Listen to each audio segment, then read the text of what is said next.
Good morning student. આગળના લેક્ચરમાં આપણે વક્રી ભવનની ચર્ચા કરીએ છીએ. તમને યાદ કરાવી દઉં કે વક્રી ભવનની ઘટના આપણે એને કહીએ છીએ કે જેમાં પ્રકાશનું કિરણ કોઈ એક પારદર્શક માધ્યમમાંથી બીજા કોઈ પારદર્શક માધ્યમમાં જ્યારે ગતિ કરે તો જે આપાત બિંદુ છે અથવા બે માધ્યમને છૂટી પાડતી જે સપાટી છે ત્યાં આગળથી એ સહેજ વિચલિત થાય છે અને એ વિચલિત થાય એટલે એનો એંગલ જે છે વક્રી ભવન કોણ એ બદલાય છે. આ ઘટનાને આપણે નામ આપ્યું છે વક્રી ભવન. રાઈટ? તો એ પછી આપણે એના બે નિયમો જોયા છે. એમાં સૌથી અગત્યનો નિયમ આપણી માટે છે સ્નેલનો નિયમ, જેને ગમે ત્યારે આપણે ઉપયોગ કરી અને એંગલની ચર્ચા કરી શકીએ છીએ. સ્નેલના નિયમનું વ્યાપક સ્વરૂપની આપણે ચર્ચા કરી છે. θ1 sin θ1 θ2 sin θ2. તો હવે આજે આપણે એક અગત્યના ટોપિકની ચર્ચા કરીશું, લેટરલ શિફ્ટ અથવા એને પાર્શ્વીય વ્યુત્ક્રમણ કહી શકાય. કે જ્યારે પ્રકાશનું કિરણ કોઈ કાચના લંઘન કે કોઈ થિકનેસ ધરાવતી વસ્તુમાંથી પસાર થાય ત્યારે એનું બે વખત વક્રીભવન, ફરી એકવાર એનું બે વખત વક્રીભવન થાય. પરિણામે એની દિશા જે બદલાય છે અને એને ધ્યાનમાં રાખીએ અને આજે આપણે કામ કરીશું. તો લેટરલ શિફ્ટ અથવા કાચના લંઘન વડે વક્રીભવન પણ તમે બોલી શકો છો. આપણે ધ્યાન રાખીશું કે એનસીઈઆરટી અભ્યાસક્રમ જે છે એમાં માત્ર લેટરલ શિફ્ટની ચર્ચા છે, જ્યારે જૂના અભ્યાસક્રમમાં લેટરલ શિફ્ટના સૂત્રની સાથે ચર્ચા છે. તો આપણે સૂત્ર સાથે તૈયારી કરીશું, કારણ કે કદાચ બની શકે કે બોર્ડ એક્ઝામની અંદર એ ઉપયોગી ના પણ થાય, પણ જી અને નીટ એક્ઝામની અંદર એ સૂત્ર આપણા માટે ઉપયોગી થઈ શકે છે. તો આપણે સૂત્ર સાથે ચર્ચા આજે કરીશું. કેવી પરિસ્થિતિ છે? ધારો કે મારી જોડે એક કાચનું લંઘન છે, નામ આપ્યું છે આપણે A B C D. તો ABCD એ આપણી માટે કાચનું લંઘન છે. સમજો કે એની અંદર પ્રકાશનું ત્રાંસુ કિરણ આપાત થઈ રહ્યું છે. આ પ્રકાશનું ત્રાંસુ કિરણ મેં નામ આપ્યું છે PQ. આપાત થાય છે. જે બિંદુએ આપાત થાય એ બિંદુએ આપણે સપાટીને લંબ રેખાખંડ દોરીશું. સપાટી સાથે બનાવેલો ખૂણો જેને આપણે નામ આપીશું θ1 આપણી માટે થશે આપાત કોણ. રાઈટ છે? હવે આ કિરણ જો એવું વિચારું કે આ કાચનું લંઘન નથી તો એનો માર્ગ એ સીધે સીધો હોવો જોઈએ. ત્યાં રીતે સીધે સીધું પસાર થઈ જશે. રાઈટ? કે જો લંઘન ન હોય તો એનું વક્રીભવન નહીં થાય અને એ આ માર્ગે સીધે સીધું પસાર થઈ અને નીકળી જશે. પણ લંઘન હોવાના કારણે બંને માધ્યમ બદલાય છે. માધ્યમ એક હવા છે, માધ્યમ બે તરીકે કાચનો લંઘન છે. સ્વાભાવિક છે કે હવા કરતા કાચનો વક્રીભવનાંક વધારે θ2 ગ્રેટર ધેન θ1. અહીંયા આપણે વક્રીભવનના નિયમ સાથે કામ કરીશું. તો હું એવું કહું કે તમે પાતળા માધ્યમમાંથી કેવા માધ્યમમાં જઈ રહ્યા છો? હવાનો વક્રીભવનાંક ઓછો, કાચનો વક્રીભવનાંક વધારે. તો આપણે પાતળામાંથી ઘટ માધ્યમમાં ગતિ કરીએ છીએ. કિરણ પાતળામાંથી ઘટ માધ્યમમાં જાય તો આગળના લેક્ચર પ્રમાણે કિરણ એ જે માર્ગે જતું હશે આ માર્ગે જઈ રહ્યું છે, એનાથી લંબ તરફ એ કિરણ માગવું પડશે. એટલે એ કિરણ લંબ તરફ માગવું પડશે, એટલે એનો જે એંગલ છે એ ઘટી જશે. એ એંગલને હું નામ આપું છું θ2, જે મારી માટે થશે વક્રીભૂત કોણ. તો આ θ2 જે છે એ છે વક્રીભૂત કોણ. રાઈટ? એ કિરણ ફરી વખત જ્યારે કાચના લંઘનમાંથી પાછું હવામાં પસાર થશે, આ હવા અથવા તો માધ્યમ પહેલું જેનો વક્રીભવનાંક હતો θ1 એમાં જ્યારે પસાર થશે તો ફરીથી એ કાચના લંઘન અને હવાને જુદી પાડતી સપાટી આગળથી વિચલન પામશે અને વિચલન પામી જરા વિચાર કરો આ એંગલ એ કેટલો થશે? તો એ θ2 થશે. અહીંયા આ લંઘન છે, આ પણ લંબ છે, આ બંને લંબ છે અને આ એની છેદિકા થશે. તો z પ્રમાણે આ કામ થશે તો આ એંગલ પણ θ2 જ થાય. રાઈટ છે મારી વાત? તો એ એંગલ પણ મારી માટે θ2 છે. ઓકે? મેં લાઈન થોડી નાની કરી દઉં છું.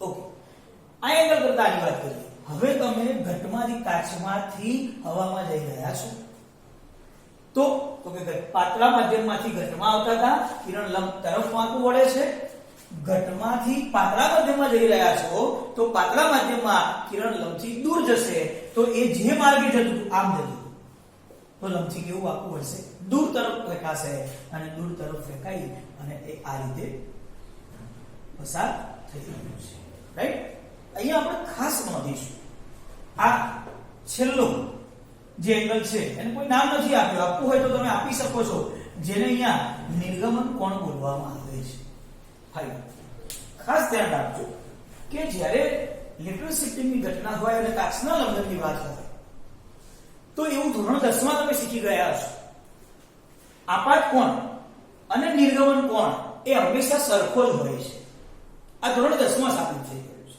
પણ કદાચ આપણે ભૂલી ગયા હોય તો ખાસ ધ્યાન રાખજો θ1 અને સમજો કે હું આનું નામ આપું છું θ3 અથવા θ4 તો બંને હંમેશા સરખા રહેશે કેમ એવું તો કે અહીંયા આપણે જોઈ શકીએ છીએ આપાત કિરણ અને નિર્ગમન કિરણ આ છેલ્લે બહાર નીકળેલું જે કિરણ છે એને આપણે નામ આપીશું નિર્ગમન કિરણ તો આપાત કિરણ અને નિર્ગમન કિરણ એ બંને પેરેલલ જ હોય છે એકબીજાને સમાંતર જ પસાર થાય છે અને બે સમાંતર કિરણ જ્યારે પસાર થતા હોય તો બે સમાંતર કિરણે બનાવેલો ખૂણો સમાન રહેશે θ1 θ4 અધરવાઇઝ આપાત કોણ નિર્ગમન કોણ આ ચર્ચા આપણે યાદ રાખવી પડશે ધોરણ 10 હવે આપણો પ્રશ્ન એમ થાય કે અહીંયા શિફ્ટિંગ કોને કહીશું તો કે જો આ પેરેલલ છે આપાત કિરણમાંથી આ તમારું આપાત કિરણ હતું મૂળ કિરણ અને આ નિર્ગમન કિરણ તો આ બંને કેટલા ખસી ગયા તો જે નાનો છે ત્યાંથી આપણે આ રીતે લંબ રેખાખંડ દોરીશું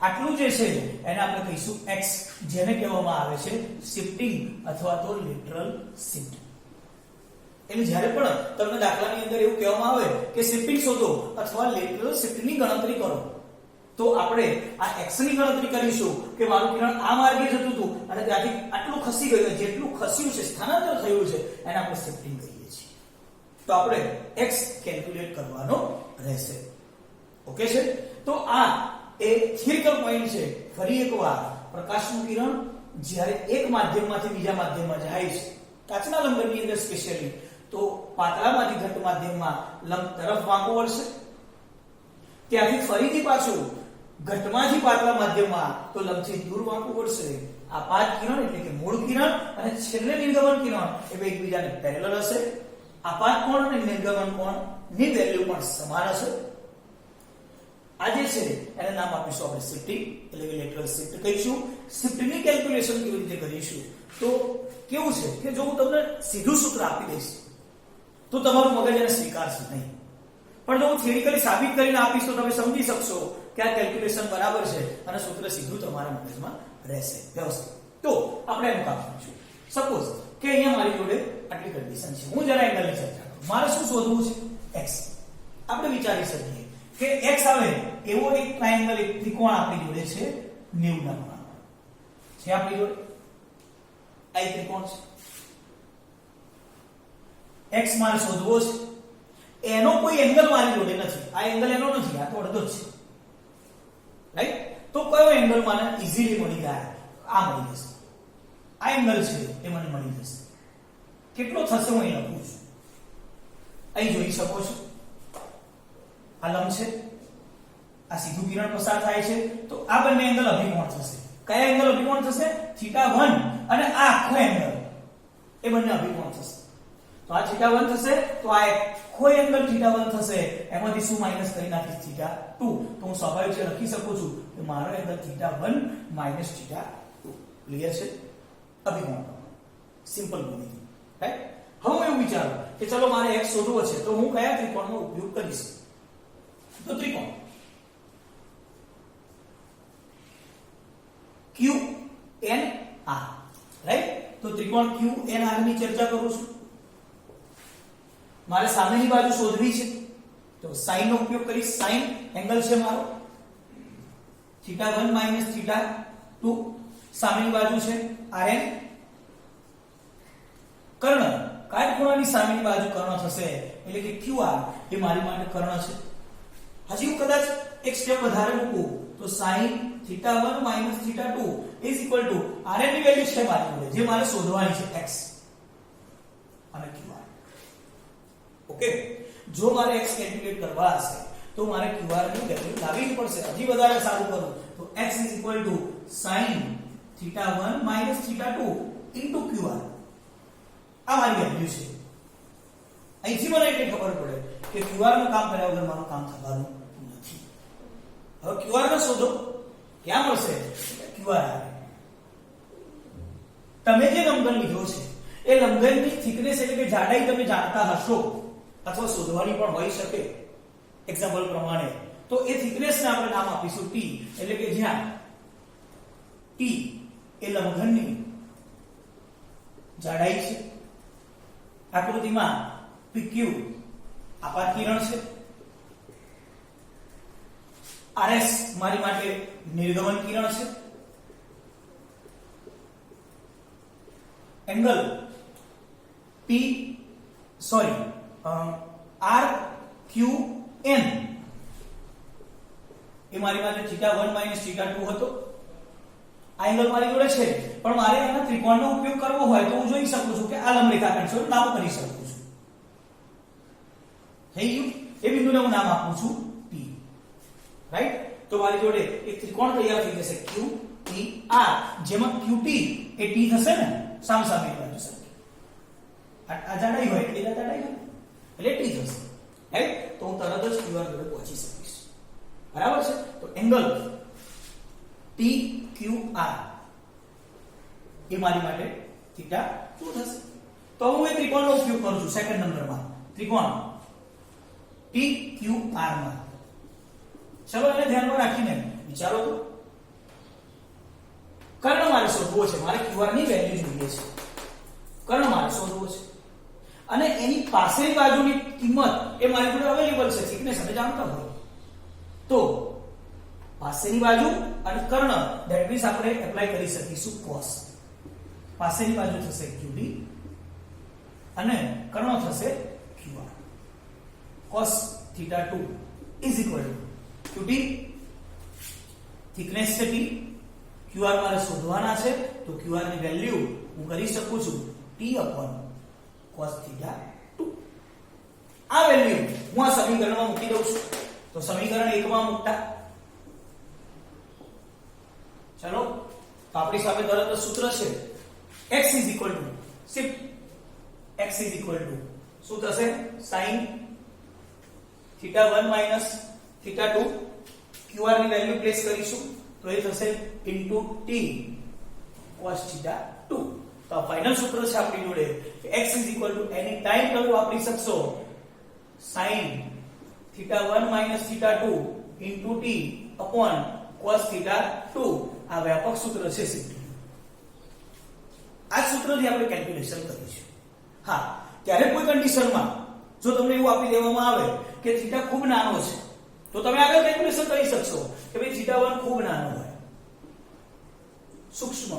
જો સૂક્ષ્મ હશે તો તમે જાણો છો કે sin θ1 - θ2 is equal to approximately આપણે મૂકી શકીશું θ1 - θ2. હા, cos θ2 approximately સૂક્ષ્મ હોય, sin tan માટે સૂક્ષ્મ વેલ્યુ 1 છે, સોરી θ છે, sin θ approximately θ સૂક્ષ્મ હોય તો એ જ રીતે tan θ approximately θ સૂક્ષ્મ હોય તો, પણ cos ની અંદર એ વેલ્યુ 1 થશે સૂક્ષ્મ હોય તો. એટલે અહીંયા આપણે આ સૂત્ર એપ્લાય કરી શકીશું.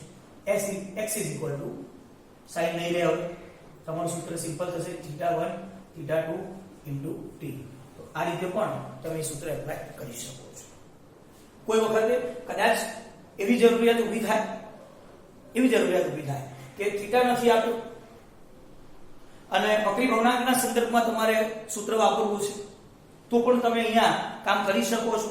કેવી રીતે કામ કરીશું જોઈએ છીએ આપણે. વક્રી ભવનાંકના સંદર્ભમાં તમને સૂત્ર બતાવું છું. એ જ સૂત્ર આપણે વક્રી ભવનાંકના સંદર્ભમાં કામ કરીશું. θ1 કોમન કાઢી લો એટલે તમારું કામ થશે x is equal to θ1 common, કારણ કે આપાત કોણ આપણે ઓલવેઝ જાણતા હોય એટલે આપાત કોણના સંદર્ભમાં કામ કરીશું. 1 અહીંયા નથી તો પણ કાઢ્યું છે એટલે ભગાઈ જશે અને into t. આ સૂત્ર પણ ચાલે છે. θ1 1 - θ2 by θ1 into t. ઓકે, હવે શું કરીશું તો કે સ્નેલનો નિયમ θ1 sin θ1 θ2 sin θ2, પણ અહીંયા આપણે નોંધીશું કે θ1 અને θ2 સૂક્ષ્મ છે. જો સૂક્ષ્મ છે તો અહીંયા પણ એ વસ્તુ આપણે એપ્લાય કરી શકીશું કે તમે સૂક્ષ્મ હશો તો sin θ એપ્રોક્સિમેટલી θ1 અને sin θ2 એપ્રોક્સિમેટલી θ2, રાઈટ. કોની કિંમત જોઈએ છે આપણે? θ2 by θ1 કિંમત પ્લેસ કરશું, આ થશે θ1 upon θ2 θ2 by θ1. આ કિંમત અહીંયા મૂકી દઈશું. વક્રી ભવનાંકનું સૂત્ર આપણી સામે આવી જશે θ1 1 minus θ1 upon θ2 into t. તો આ ફોર્મેટમાં પણ આપણે સૂત્ર તૈયાર કરીશું. મિત્રો તમને પહેલા પણ મેં કહ્યું છે કે આ સૂત્ર બોર્ડ એક્ઝામ માટે હું કહી શકું કે એટલું ઇમ્પોર્ટન્ટ નથી, એટલા માટે કે હવે થિયરી તમારી એસસીઆરટી બુકમાં નથી, ખાલી શિફ્ટિંગની ચર્ચા છે. શિફ્ટિંગ સારી રીતે સમજવું એ અગત્યનું છે. અને જી નીટ માટે આ સૂત્રની મદદથી, આ સૂત્ર પણ કામના જ છે, પણ થીટા સૂક્ષ્મ હોય તો આ વ્યાપક છે, કોઈ પણ થીટા માટે આ સૂત્ર તમે એપ્લાય કરી શકો છો. જોઈએ આપણે એક એક્ઝામ્પલ લઈ અને કામ વિચારીશું, થિયરી તમે સારી રીતે લખી. ઓકે,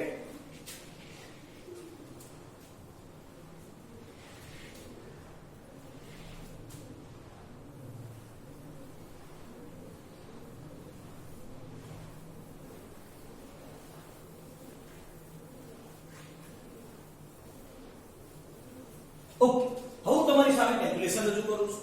ફોર એક્ઝામ્પલ કે મને કોઈ એક દાખલો એવો આપવામાં આવે છે કે એક પાતળું કિરણપુંજ 1.6 વક્રી ભવનાંક ધરાવતી કાચની તકતી પર, જોજો તકતીનો વક્રી ભવનાંક કેટલો આપેલો છે 1.6, રાઈટ.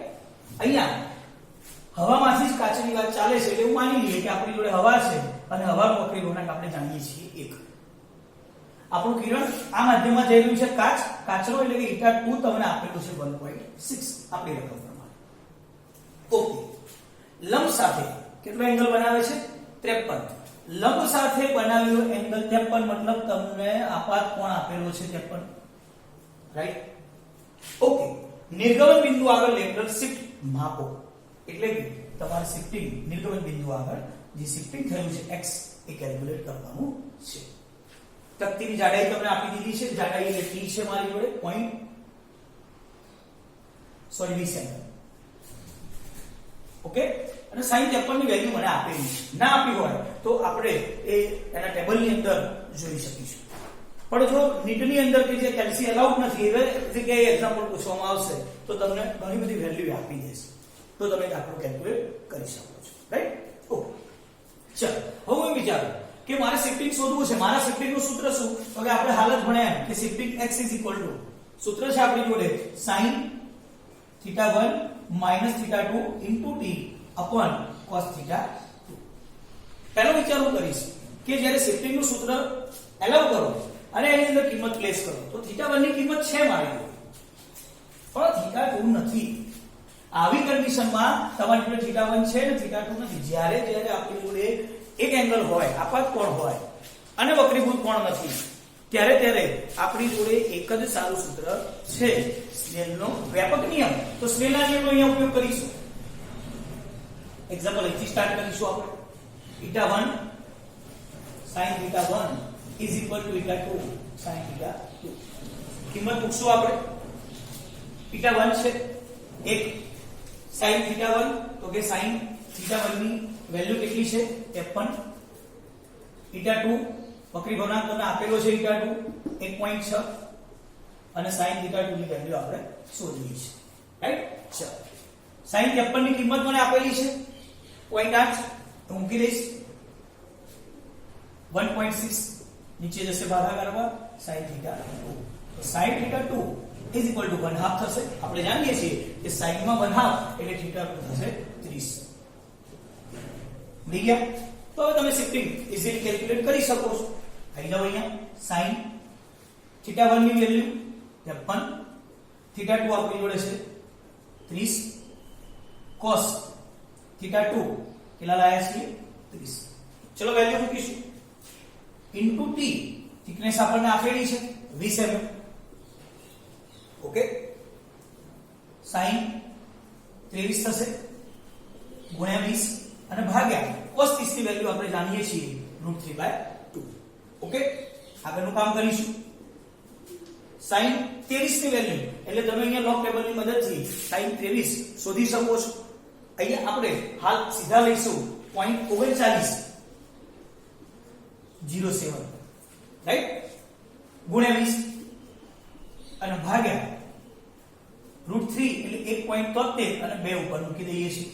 આપણું કેલ્ક્યુલેશન છે. ધ્યાન રાખજો કે જો કેલ્શિયમ અવેલેબલ નહીં હોય તો તમને અહીંયા sin 23 ની વેલ્યુ પણ ત્યાં આ રીતે લખીને આપી દેશે, એટલે તમે તે દાખલો ઈઝી કરી શકો છો. ઓકે, આ કેલ્ક્યુલેશન આપણે કરીશું અને આપણો આન્સર જે આવે એ આપણે અહીંયા mm માં મૂકીશું. અંદાજે 9.03 સમથિંગ તમને આન્સર જોવા મળશે, એટલે આનો આન્સર 9 mm આસપાસ આવશે. તો આ રીતે એ તમે શિફ્ટિંગ કેલ્ક્યુલેટ કરી શકો છો. રાઈટ? તો એવું જ એક એક્ઝામ્પલ મેં તમારી સામે મૂક્યું છે.